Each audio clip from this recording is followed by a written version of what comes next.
Hi guys, it's me Inayakhan here, and today I'm at Pakvitae stall, which is at Expo Center Karachi.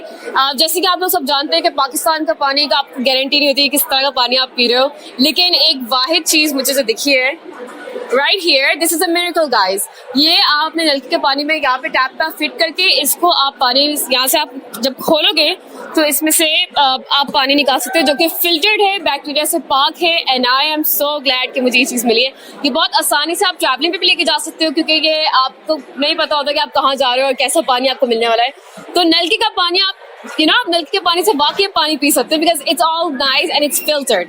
सो ये इनसे भी पूछूंगी कि अपना डेमो दिखाते थोड़ा सा ताकि हमें आइडिया हो जाए कि क्या है.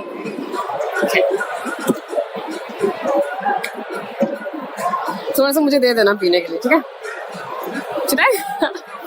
Okay guys,